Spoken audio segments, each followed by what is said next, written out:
So, think about the last time you spent, I don't know, 4 hours sweating and swearing and maybe even bleeding a little bit to put together a cheap, flat-pack IKEA dresser. Oh, we've all been there. It's a completely miserable experience. Right. And logically, after all that misery, you should absolutely hate that piece of furniture. I mean, you should resent it every single time you look at it. You really should.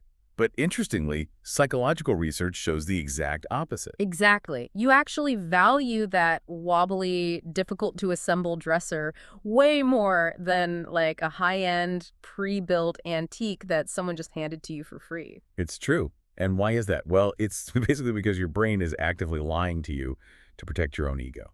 Which is just wild to think about.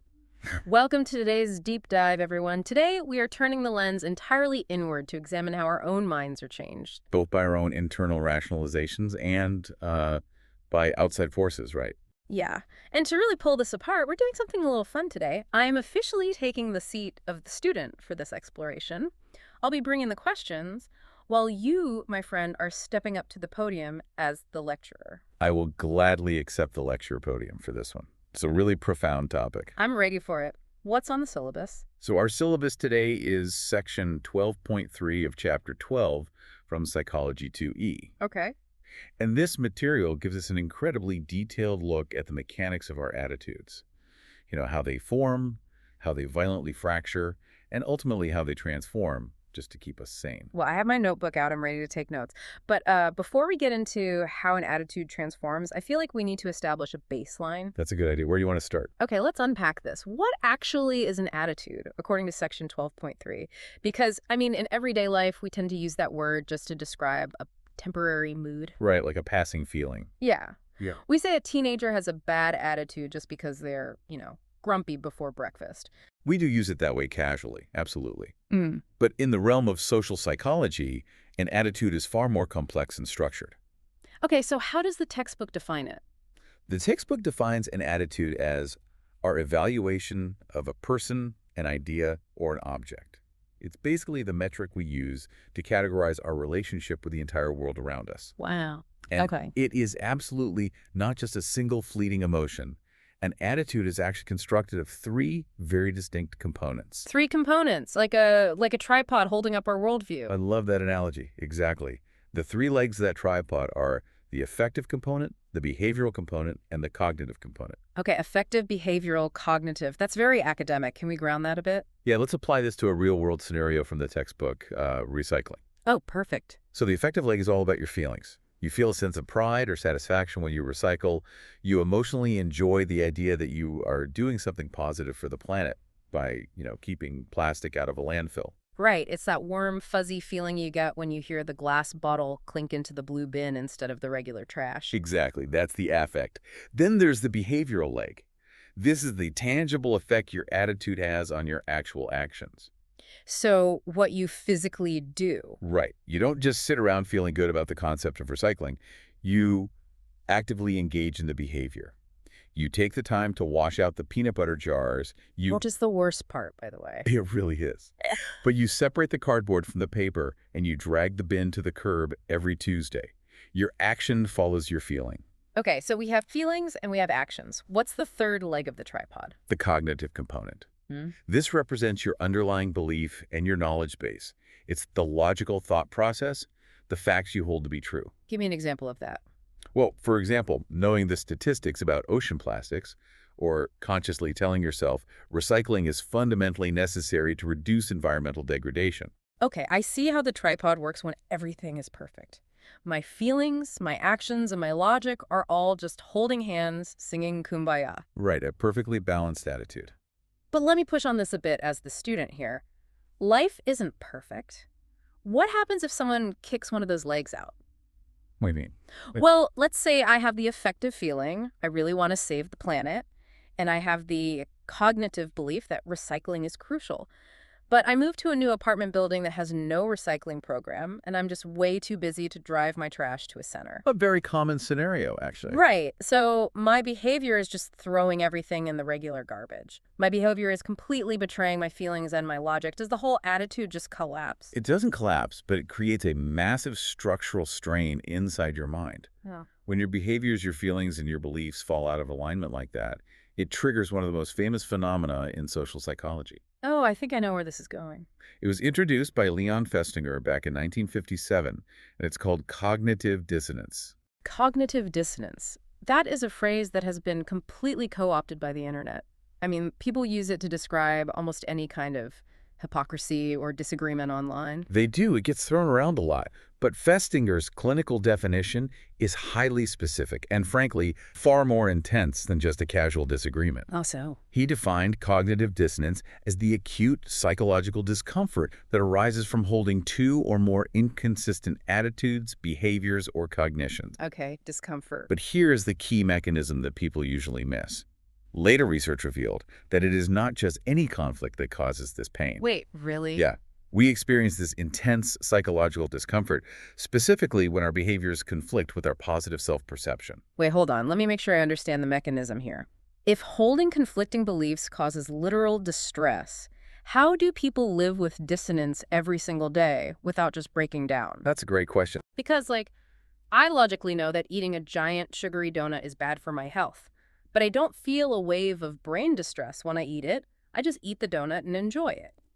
Is dissonance constantly happening, or does it require a very specific trigger to actually hurt? That is a fantastic distinction to make. You don't feel intense dissonance over the donut because eating a donut doesn't fundamentally destroy your positive self-image. Oh, I see. I might just think I'm a human who likes treats. Exactly. The trigger for severe cognitive dissonance is when the conflicting behavior deeply threatens your core identity as a good, smart, or capable person. Got it. In many cultures, particularly in the United States, as the textbook notes, people inherently view themselves very highly. So when you take an action that proves you might not be smart or good, it shatters that illusion. The classic example explored in the text is smoking. Oh, smoking makes perfect sense for this. The cognitive leg is super clear there. I mean, everybody, including the smoker, knows that smoking causes fatal health issues. Yes. The smoker believes they are a reasonably intelligent person who values their own life. That is their positive self-perception. Yet their behavioral leg is wildly out of sync. Because they continue to smoke a pack a day. Exactly. Those two realities, I am smart and want to live, and I am actively poisoning myself, they cannot peacefully coexist in the brain. The dissonance creates literal psychological tension. And the textbook emphasizes that this isn't just a metaphor.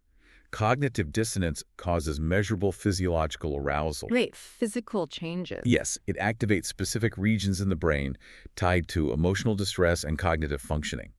Your brain treats this logical inconsistency as a literal physical threat. So it's essentially an internal fire alarm. That's a great way to put it. Your brain is just blaring, warning, your actions are proving you are not the smart person you think you are. And nobody can live with a blaring fire alarm forever. So how do we turn it off? You have three distinct options to resolve the dissonance and quiet that alarm.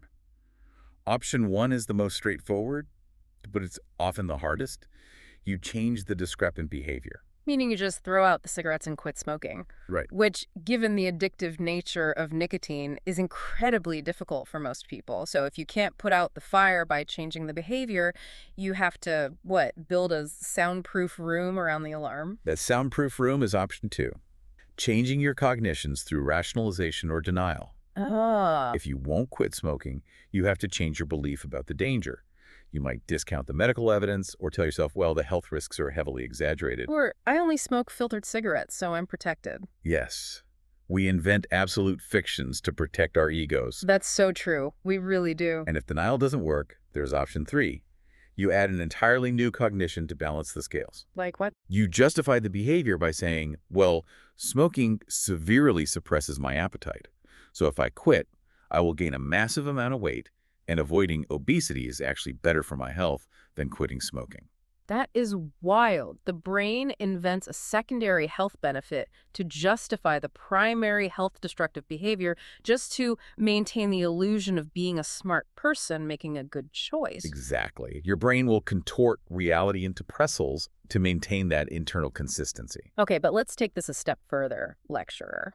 With smoking, you technically have the agency to just walk away, even if the addiction makes it really hard. Cool. But what if you are physically trapped? What if you are in a situation where the dissonance alarm is screaming, but the door is locked from the outside, and you literally cannot change your behavior?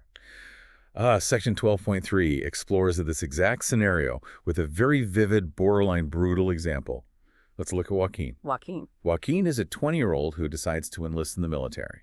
He signs a legally binding 4-year contract and he is shipped off to boot camp. The text describes his reality there.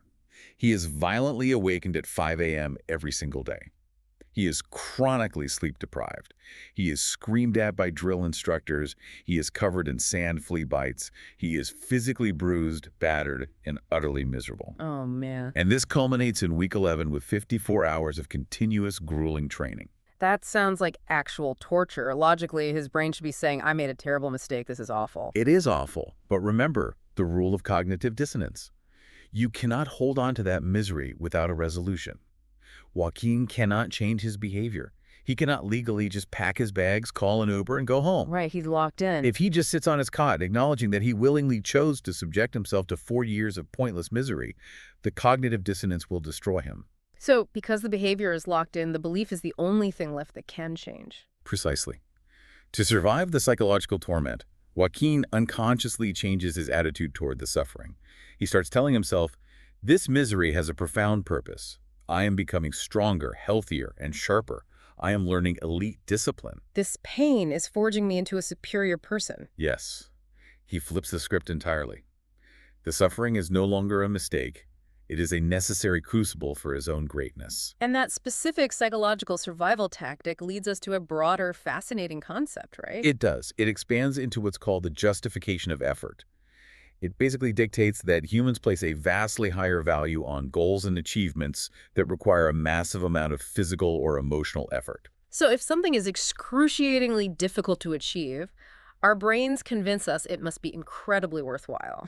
Because the alternative, admitting we endured immense pain for absolutely nothing, creates way too much dissonance to bear. We just refuse to look like fools to ourselves. That's the core of it. The textbook references a brilliant 1959 experiment by Aronson and Mills that proved this. Oh, I read about this one. It's so good. It really is. They had college students volunteer to join a campus discussion group about the psychology of sex. They randomly assigned these students into 3 groups. Okay, what were the groups? One group had no initiation to join, one group had a very easy initiation, and the third group had to endure a severely difficult, highly embarrassing initiation to get in. Let me guess, the actual discussion group was a complete letdown. It's entirely designed to be a letdown. The researchers deliberately made the group discussion incredibly boring. They had the students listen to a dry, monotonous reading about the secondary sex characteristics of lower animals. Ugh, that sounds mind-numbing. That is beautifully cruel experimental design, honestly. So what happened when they asked the students to rate the group? Well, the students who had no initiation or the easy initiation rated the group accurately. They said it was incredibly boring and a huge waste of time. Naturally. But the students who went through the severely difficult and embarrassing initiation, they rated the group highly favorably. They claimed the discussion was fascinating and intellectually stimulating. Because if they admitted they went through something terrible just to listen to a boring lecture on animal biology, they would have to face the fact that they were suckers. Exactly. Their brains literally rewrote their perception of the boring lecture to make the suffering feel justified. The justification of effort is an incredibly powerful delusion. And it's not just in military boot camps or, 1950s experiments. This is the exact mechanism behind the IKEA effect we talked about at the very beginning. Yes, you value the awful dresser you bled over because you put effort into it. The textbook even brings up a 2006 study by Heckert and colleagues showing this happens in education, too. Oh, right, the course evaluation study. Yeah, they surveyed over 400 undergrads and found that students rated the courses that required the absolute highest level of effort as the most valuable, regardless of their actual grades. The suffering itself made the class better in their minds. It is a truly universal human coping mechanism. Which brings me to a scenario in the text that I want to point directly to you listening right now. Oh, the Fairfield County example. Yes. The textbook outlines the lives of Maria and Marco. They live in Fairfield County, Connecticut, which is an extremely wealthy, notoriously expensive area. Very expensive. Maria works remotely from home, and Marco doesn't work outside the home. They are renting a tiny, cramped house for over $3,000 a month. They are constantly stressed, buying clothes at consignment stores, pinching pennies, and constantly complaining that they are broke and can never afford a vacation. Sounds like a completely unsustainable and stressful lifestyle. Right. And here is the kicker. Since Maria telecommutes, they have zero obligation to leave there. They could easily pack up, move to a much cheaper state, buy a bigger house, and have plenty of disposable income. But they don't. But whenever anyone points this out and asks why they don't move, Maria and Marco immediately deflect and say, oh, Fairfield County's beautiful. We love the beaches here. We just feel so comfortable. The beaches are the soundproof room around the fire alarm. Exactly. That is the textbook definition of rationalization to resolve the dissonance of their poor financial choice. Exactly. So to you listening to this deep dive, take a hard look at where justification of effort is hiding in your own life. I mean, are you staying in a terrible, soul-crushing job because you tell yourself the experience is invaluable? Are you draining your bank account for an overpriced apartment just because the neighborhood has a good vibe? We are constantly lying to ourselves to justify the friction we endure. We truly are. It's everywhere once you start looking for it. So if our brains are this desperate to maintain internal consistency and will invent wild rationalizations to avoid looking foolish, it feels like a massive psychological vulnerability. Oh, it absolutely is. Which begs the question, is anyone out there deliberately using this discomfort against us? Like, how do outside forces intentionally trigger these changes in our attitudes to get us to buy things or, vote a certain way? That is a great question, and that transitions us from the internal world of cognitive dissonance into the external world of persuasion. Okay, persuasion. Persuasion is the active process of changing someone's attitude based on communication. And almost everything we know about how to systematically persuade people traces back to what is known as the Yale attitude change approach. Yale? Did the university pioneer this? Yes, but the origins are pretty fascinating. During the Second World War, a researcher named Carl Hovland was working for the U.S. Army, extensively researching persuasion and propaganda. Oh, wow, for the war effort. Exactly. The military urgently needed to know how to maintain troop morale and how to influence public support for the war. After the war, Hovland took this massive data set back to Yale University. He and his colleagues basically stripped persuasion down to a science. What did they find? They determined that whether or not you change your mind depends on 3 distinct variables: the source of the message, the content of the message itself, and the characteristics of the audience. Okay, let's dissect the science of propaganda here, starting with the source. What makes someone persuasive? The source is all about who is delivering the information. Research consistently shows that credibility and physical attractiveness are the absolute heavy hitters. Attractiveness. Really? Oh, yeah. Speakers who possess real expertise or who simply seem trustworthy bypass our critical filters much faster. But physical attractiveness is equally weaponized. This is the exact underlying psychology of why corporations pay millions of dollars to famous actors and athletes to advertise entirely mundane products on television. Which is funny because I logically know that the handsome actor playing a doctor on TV has absolutely no medical training whatsoever. Right, none. But my brain sees the jawline and the white coat and says, he looks trustworthy. I should definitely buy this pain reliever. Your brain shortcuts to the attractiveness. It's a heuristic. Okay, so that's the source. Then you have the features of the message itself, how the information is packaged. The textbook highlights 3 factors here: subtlety, sightedness, and timing. Subtlety is key. Why is subtlety so important? Because messages that are important but subtle are vastly more persuasive than aggressive, direct demands. Because nobody likes to feel like they're being aggressively sold to. It just raises our defenses immediately. Precisely. And the timing of the message plays a massive role in debates or sales pitches. The text notes a very specific quirk in how our memory processes arguments. Oh, what is it? If 2 competing arguments are presented back-to-back with no break, the first one presented has a stronger influence. Okay. But if there's a delay after the first message, and the audience has to make their decision immediately after the second message. Let me guess, the second one wins. Exactly. Then the last message presented tends to be much more persuasive. Recency bias kicks in. We just go with whatever is freshest in our working memory. Exactly right. Finally, we must look at the audience features. The persuader can be perfect, but the target's attention level, intelligence, self-esteem, and age all dictate if the persuasion will actually take hold. And this is where the textbook totally blew my mind. Yeah. Because the data on audience features is highly counterintuitive. It really is. If I asked anyone on the street who is easiest to manipulate, they would probably say people with very low self-esteem because they doubt themselves and look for guidance. But the textbook says that people with moderate self-esteem are actually the most easily persuaded, far more so than those with low or high self-esteem. Why is that? It seems backwards until you look at the psychological barriers. Hmm. People with low self-esteem are often highly defensive, anxious, or socially withdrawn. They aren't receptive enough to process the persuasive message in the first place. Oh, their shields are up. Right. And on the other end, people with high self-esteem are simply too confident in their existing beliefs to be swayed. The moderate group is the sweet spot. They're secure enough to listen to the message, but open enough to alter their worldview. That makes so much sense when you explain it like that. And when it comes to age, Section 12.3 points out that younger adults, specifically those in the 18 to 25 demographic, are the most highly persuadable age group on the planet. Older adults are incredibly rigid in their attitudes. Which is exactly why advertisers target the youth demographic relentlessly. Get them while they're malleable. Yeah. Now, knowing the variables of persuasion is one thing, but how do we actually process all these messages flying at us? To explain this, social psychologists Richard Petty and John Cacioppo developed a wildly popular framework called the elaboration likelihood model. Okay, lecturer, walk me through the map. What does this model look like? It essentially states that the way we process an external message depends entirely on our own motivation and capability. It maps out two distinct pathways that persuasion travels down: the central route and the peripheral route. All right, what is the central route? The central route is entirely logic-driven. It relies on data, hard facts, and the sheer quality of the information to convince you. For the central route to succeed, two things must be true. Which are? First, the argument must be objectively strong. And second, the audience must be highly analytical and deeply motivated to process the information. They have to be willing to expend mental energy. But let me challenge that. In an era of algorithm-driven feeds and 6-second videos, is anyone truly using the central route anymore?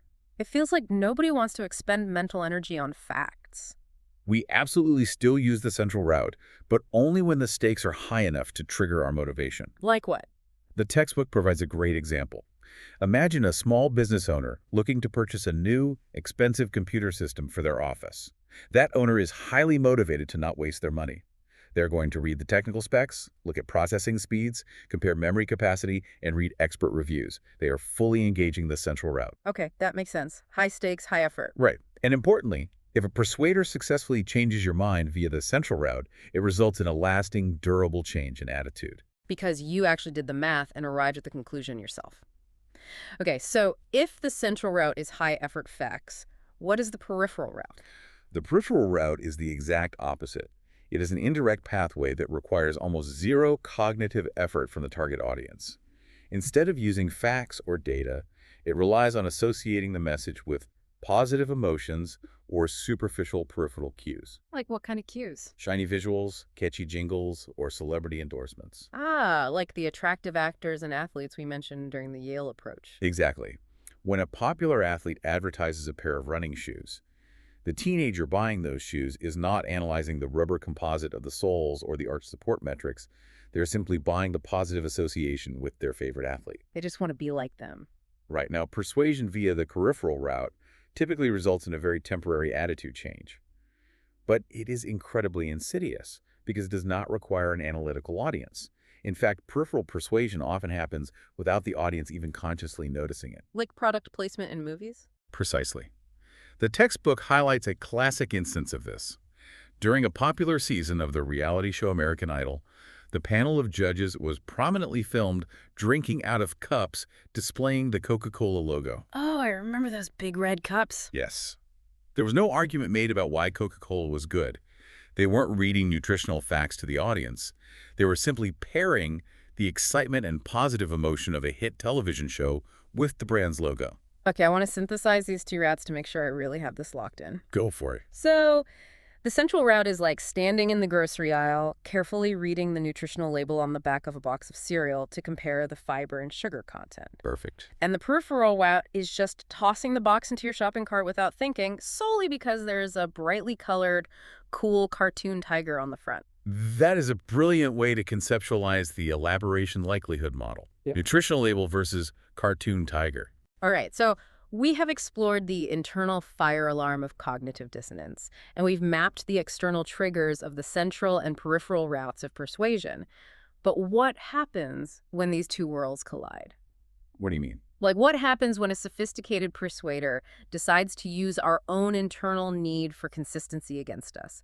Is there a specific technique that bridges external persuasion and our fear of cognitive dissonance? There absolutely is, and it is arguably the most devastatingly effective technique in retail, sales, and politics. It's called the foot in the door technique. The foot in the door. The name itself sounds like a pushy salesman. How does it work? The premise is brilliantly simple. The persuader asks a person to agree to a very small, almost insignificant favor, or to buy a very small item. Once the person agrees to that tiny request, the persuader later returns to request a much larger favor or a significantly bigger purchase. So they just ease you in. Exactly. The textbook cites a foundational 1966 study by Friedman and Fraser to demonstrate this. They approached homeowners and asked them to agree to a tiny request, like putting a small, unobtrusive sticker in their window supporting safe driving or signing a brief petition. And people said yes. Most people agreed. It was a tiny request. But sometime later, they returned and asked those same homeowners to allow a massive, incredibly ugly campaign sign to be installed on their front lawn. Oh, wow. The homeowners who'd agreed to the tiny sticker were vastly more likely to agree to the giant, ugly sign compared to a control group who were just asked for the big sign right out of the gate. That is wild. A tiny little sticker turns into a billboard. And Section 12.3 lists all these everyday applications where we fall for this constantly. Oh, we do. Like, teenagers are absolute masters of this. A teen will ask their parents for a tiny, seemingly harmless half-hour extension on their curfew. Once the parents agree to that minor concession, they are statistically far more likely to say yes when the teen comes back later asking for a much larger favor, like borrowing the car for the entire weekend. Yes. The retail sector relies on this heavily as well. Right. Think about the last time you went to buy a smartphone. You go in just for the device. The salesperson says, hey, for just a tiny bit more, why don't you get the upgraded data plan? It's a small bump, so you agree. Yep. But having agreed to that, the salesperson immediately hits you with the massive request, the expensive 3-year extended warranty, and suddenly you're handing over your credit card. It works so well. Or the person who walks onto a car lot looking for a cheap used commuter car, and 2 hours later they are signing a lease for a fully loaded brand new vehicle because the salesperson got them to agree that, safety features are worth a few extra dollars a month. Now, if we connect this to the bigger picture, why does this work so consistently? This brings us all the way back to the beginning of our discussion today. The foot in the door technique is so powerful because it hijacks the principle of consistency. Consistency? Wait, because of cognitive dissonance? Yes. Yeah. Remember the psychological pain of cognitive dissonance. Yeah. Our brains absolutely demand that we remain consistent with our past actions to maintain our positive self-perception. Our past behavior dictates our future behavior. Oh, I see. When you agreed to put that tiny safe driving sticker in your window or buy that small data plan, your brain categorized you. It said, I am the type of person who deeply cares about road safety. Or, I am the type of person who invests heavily in protecting my tech. Oh, wow. So when the salesperson comes back with the massive request for the expensive warranty, if I say no, I am triggering my own cognitive dissonance. Precisely. My brain screams, wait, you just proved you're a person who invests in tech. If you say no now, you're a hypocrite. I'm breaking my own internal consistency. Exactly. The persuader hasn't forced you to do anything. Yeah. They've simply weaponized your own biological desire to avoid the pain of dissonance. They just let your brain do the selling for them. Man. Okay, I'm going to drop the student role here because this has been an incredibly eye-opening deep dive. It's a lot to process, isn't it? It really is. Yeah. Whether we are desperately rationalizing our way through a deliberately boring club initiation so we don't feel like fools, or we are being effortlessly upsold on a smartphone warranty because we bought a data plan, the realization is profound. Truly. Our minds are constantly, tirelessly working in the background. They are spinning complex narratives, trying to help our actions, our deepest beliefs, and the manipulative external influences of the world in perfect, comfortable harmony. The tripod is always trying to stay balanced. So what does this all mean for us? I think the most vital takeaway from Section 12.3 is realizing the sheer lengths your brain will go to protect its own ego. The textbook shows us that our brains will distort reality to align our current beliefs with our past behaviors, all to avoid the discomfort of dissonance. Yeah. Which leaves us with a rather unsettling question to ponder. How many of your most deeply held fundamental beliefs today are not actually the result of careful logic or central route persuasion, but are simply long-standing, elaborate rationalizations for a minor peripheral choice you made years ago. That is a heavy thought to carry with you. Are your core values truly yours, or are they just the end result of a cartoon tiger you liked 10 years ago? Keep questioning your own why, examine your own rationalizations, and maybe, just maybe, don't be so afraid of feeling a little cognitive dissonance now and then. Thank you for joining us on this deep dive.